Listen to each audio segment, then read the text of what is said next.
এখানে মাছ নিলাম, মাছগুলো ধুয়ে নিলাম। এখানে ফুলকপি সিম নিলাম, সাথে আলু নিলাম, মাছ দিয়ে আলু দিয়ে ফুলকপি সিম রান্না করব।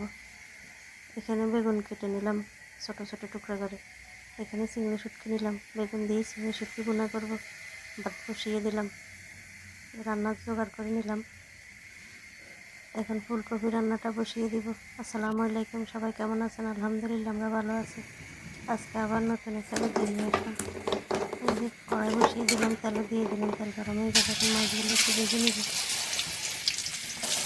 একটু লবণ মরিচগুলো ভেজে নিলাম, মাছে দিয়ে দিলাম। একটু করে লাল লাল করে ভেজে নিব। মাছ ভাজা হয়ে আসছে, একটু হয়ে গেছে, এখন উল্টে দিব, হালকা ভেজে দিব। যেহেতু সব করে দিয়ে রান্না করবো, এই যে মাছ ভাজা হয়ে গেছে, দিয়ে নেবো। এখন এই তেলে ফুলকপি রান্নাটা বসিয়ে দেবো। এখন এক এক করে মশলাগুলো দিয়ে দেবো। একটু ঝাল ঝাল করে রান্না করবো। বেশি একটু মরিচের গুঁড়ো দিলাম, দিয়ে দিলাম সামান্য একটু পানি, যাতে মশলাটা পড়ে না যায়।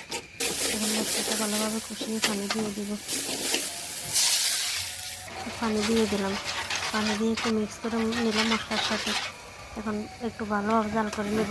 এদিকে ভাতও বলক এসে গেছে, এই যে পানিও জাল উঠে গেছে। এখন সিম আলু দিয়ে দিলাম, আর কফির ডাঁটাগুলো দিয়ে দিলাম। কফির ডাঁটাগুলো আগে সিদ্ধ করে রাখলাম, এগুলো দিয়ে দিলাম। এগুলো দিয়ে এখন একটু মিক্স করে নিলাম, বেশ কিছুক্ষণ জাল করব।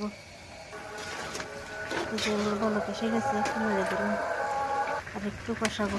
এদিকে ভাতও হয়ে গেছে, ভাতের মাছ একটু দিয়ে দিব। এখন বেগুন রান্নাটা কষিয়ে দিব, তার জন্য আগে শুটকিগুলো ভেজে নিব। এই শুটকিগুলো একটু লাল লাল করে ভাজবো। শুটকি ভাজা হয়ে গেছে, নামিয়ে নিব। এখন বেগুন রান্নার জন্য কড়াই বসিয়ে তেল দিয়ে দিলাম, তেলে গরম হয়ে গেছে। এখন এক এক করে মশলাগুলো দিয়ে দিয়ে একটু ঝাল ঝাল করে ভুনা করবো। বেশ খানিকটা মরিচের গুঁড়ো দিব। একটু ঝাল ঝাল করে রান্না করলে খেতে মজা লাগে। এই মশলাগুলো কষানো হয়ে গেছে, বেগুন দিয়ে দিলাম। বেগুন দিয়ে একটু মশলার সাথে ভালোভাবে মিক্স করে কষিয়ে নিব। এদিকে সিম আলু কষানো হয়ে গেছে, কপিগুলো দিয়ে দিব। কফি দিয়ে একটু ভালোভাবে মিক্স করে নেবে এগুলোর সাথে। মিক্স করা হয়ে গেছে, এখন বেশ কিছুক্ষণ জাল করবো আবার। এদিকে সিম বেগুনও কষানো হয়ে গেছে, পানি দিয়ে দিলাম। পানি দিয়ে একটু মিক্স করে নিলাম, এখন বেশ কিছুক্ষণ জাল করে নেব। এদিকে তরকারির মধ্যে দিয়ে দিলাম একটু জিরা ধনিয়ার গুঁড়া, দিয়ে দিলাম মাছগুলো। এখন এগুলো ভালোভাবে মিক্স করবো আবার। এই যে মিক্স করা হয়ে গেছে, এখন বেশ কিছুক্ষণ কষাবো। অনেক সুন্দর হয়েছে কালারটা। এই যে সিম কপি কষানো হয়ে গেছে, পানি দিয়ে দিলাম। পানি দিয়ে একটু মিক্স করে নিলাম, এখন আবার বেশ কিছুক্ষণ জাল করে নিব। এদিকে বেগুনও বলক এসে গেছে, এদিকে সিমও বলক এসে গেছে, একটু নেড়ে দিলাম। আর একটু জাল করে নামিয়ে নেব। দিয়ে দিলাম ধনিয়া পাতা, ধনিয়া পাতা দিয়ে একটু মিক্স করে নামিয়ে নেব। এখন কফি রান্নাটাও রেডি, নামিয়ে নিলাম। এদিকে বেগুনও হয়ে আসছে, দিয়ে দিব চিংড়ি শুটকিগুলো। এগুলো দিয়ে একটু মিক্স করে আবার বেশ কিছুক্ষণ জাল করবো, শুকিয়ে নেব, জল রাখবো না। এই যে বেগুনও হয়ে গেছে, নামিয়ে নেব।